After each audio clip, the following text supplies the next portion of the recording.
Indian herbal heritage, उसमें ये क्षमता है कि वो अनहोनी को होनी कर दे। Hello everyone, I'm Medha Singh from Jivana Herbals, an esthetician and cosmetologist and your skin and hair specialist.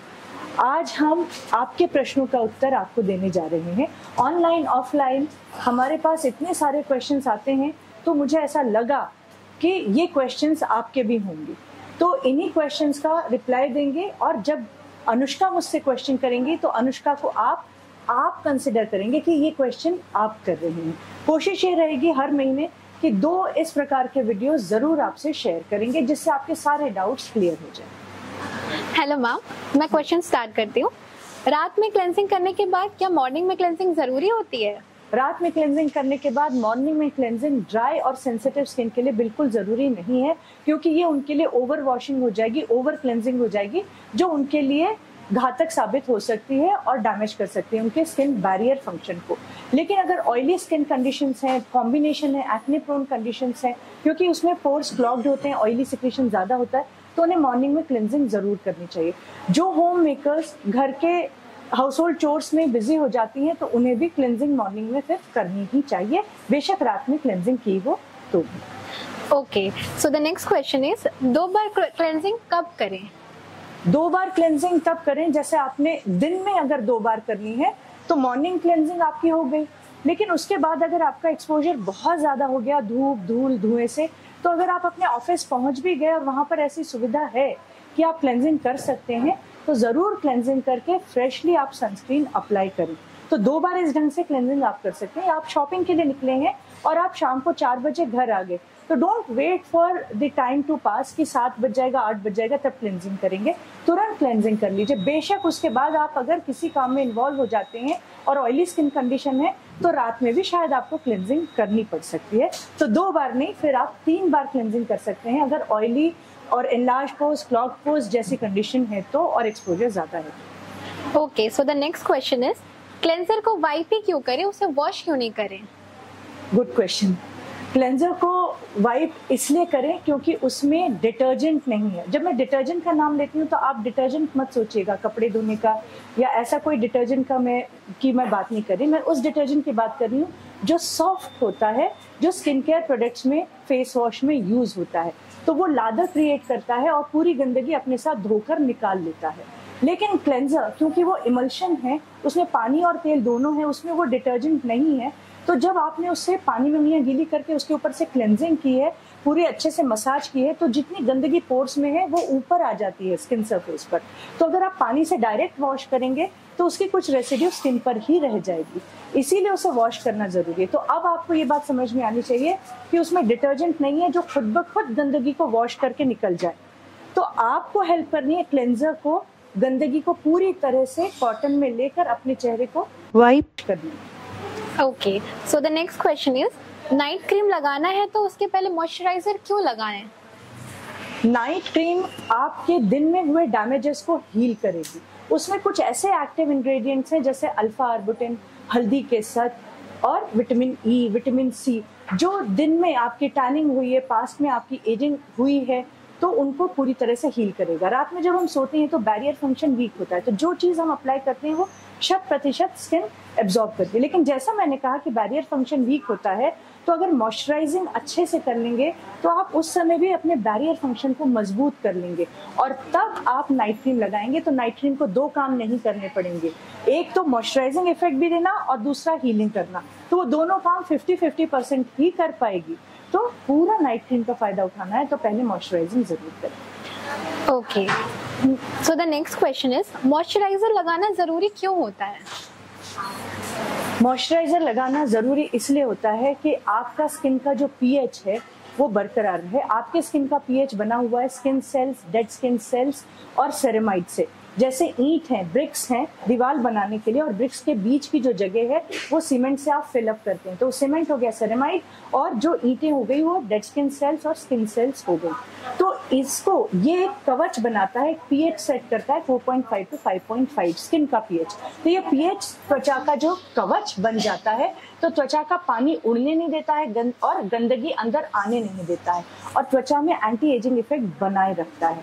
तो अगर ऑयली स्किन कंडीशन है तो सीरम स्प्रे करें, डे टाइम में आप, और उसके गीलेपन पर बहुत थोड़ा सा मॉइस्चराइजर लगाएं। उतना ही मॉइस्चराइजर आपको नॉन ऑयली वे में मॉइस्चराइज करने में हेल्प करेगा, और वो नॉन कॉमेडोजेनिक होना चाहिए। अगर ड्राई स्किन है तो आप थिक मॉइस्चराइजर अप्लाई करें, और उसमें कुछ ऐसे एक्टिव इंग्रेडिएंट्स होने चाहिए जो ड्राइनेस को खत्म करें। तो इस प्रकार से आप बल देते हैं अपनी स्किन को मॉइस्चराइजर लगा के, और हाइड्रेटेड रखते हैं ऑल डे लॉन्ग। इसका हश्र आपको मिलता है कि आपको एक छोटा सा प्रोडक्ट है और छोटा सा समय लगना है उसे लगाने में, लेकिन उसका इतना बड़ा फायदा मिलता है कि आप लेट एज तक भी अपनी फाइन लाइंस नहीं देखेंगे। Okay, so the next question is, face wash की जगह क्लेंजर क्यों यूज करना चाहिए? क्लेंजर इसलिए यूज करना चाहिए क्योंकि हमारी त्वचा पानी नहीं बनाती है, तेल बनाती है। ठीक है, पानी के अभाव में, उसे पानी चाहिए होता है, तो पानी के अभाव में जब वो डिहाइड्रेटेड हो जाती है तो वो तेल ज्यादा सिक्रीट करती है, तो वो है ड्राई, डिहाइड्रेटेड है, लेकिन दिखती है ऑयली।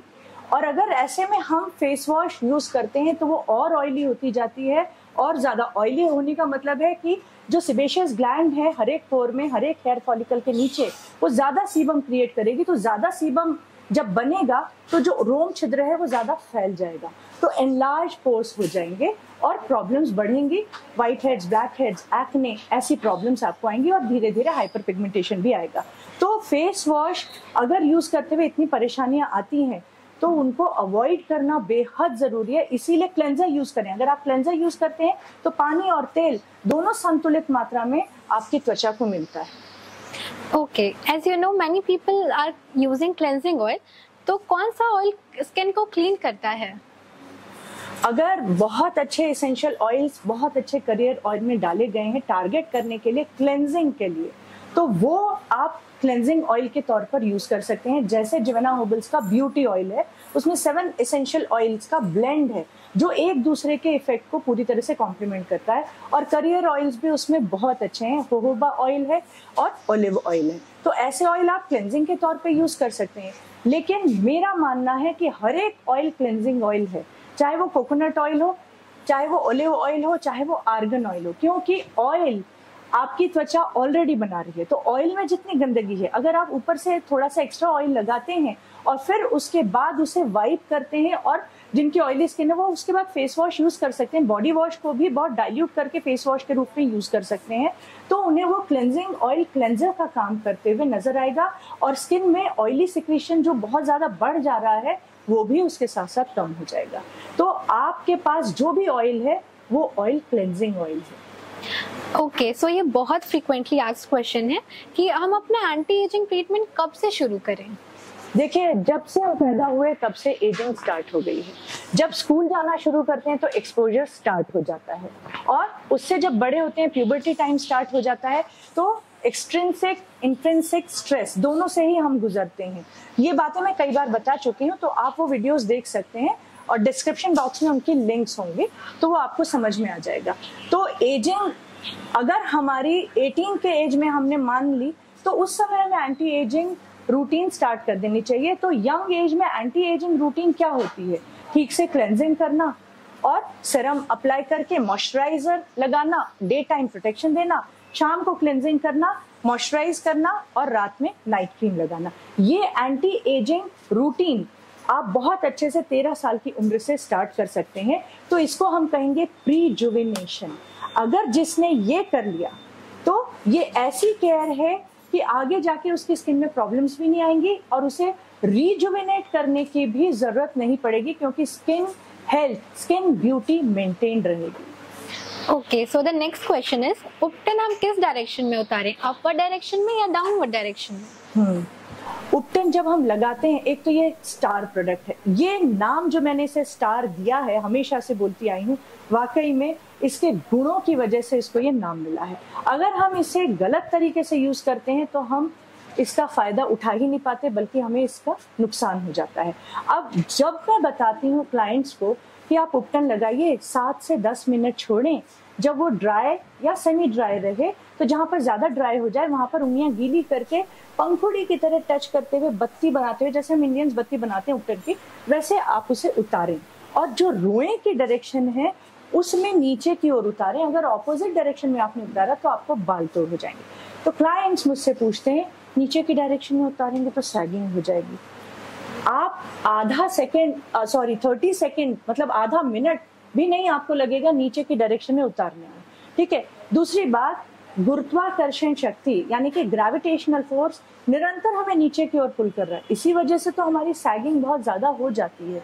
तो वो तो पुल कर रहा है, तो आपको जो आधा मिनट आपको लगेगा दोनों को नीचे की ओर उतारने में, उपटन दोनों साइड में, तो उसमें कोई फर्क ही नहीं पड़ने वाला है और आप नुकसान को भी रोक देते हैं। और जब मैं कहती हूँ पंखुड़ी की तरह टच करिए तो वो सैगिंग उससे हो ही नहीं सकती है। तो इसका मतलब है पंखुड़ी की तरह ही टच करते हुए नीचे की ओर आप उतारेंगे और अगर सूख जाए तो उंगलियां गीली करिए। Okay, last but not the least, best exfoliant कौन सा है?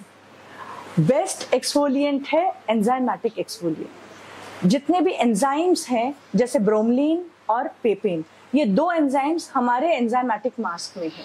तो ये इतने अच्छे हैं कि वो सिर्फ और सिर्फ डेड स्किन सेल्स को ही निकालते हैं, फ्रेश स्किन सेल्स को वो टच भी नहीं करते।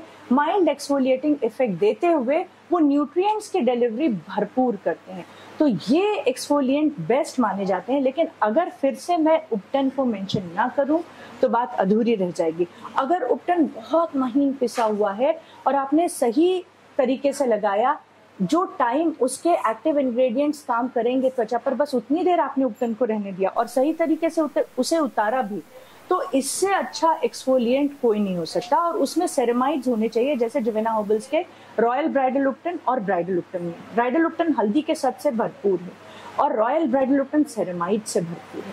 तो इस ढंग के जब उपटन होते हैं और उसके पार्टिकल्स बहुत सूक्ष्म होते हैं और उसमें बहुत चिकनाहट होती है, वो भी नॉन कॉमेडोजेनिक, तो वो बेस्ट एक्सफोलिएंट होता है जो आप डेली यूज करते हैं और त्वचा को पोषण भी मिलता है और यंग एज से, बचपन से आप यूज कर सकते हैं उसे। You most welcome. मुझे लगता है कि आपके रिप्लाईज, मेरे जो रिप्लाईज हैं आपके क्वेश्चंस को सेटिस्फाई कर पाए होंगे। अगर आपके और भी क्वेश्चंस हैं जिनके आप रिप्लाईज चाहते हैं तो कमेंट बॉक्स में जरूर डालिएगा और समय समय पर आपके प्रश्नों के उत्तर इस प्रकार से मैं देती रहूं, ये मेरी कोशिश है।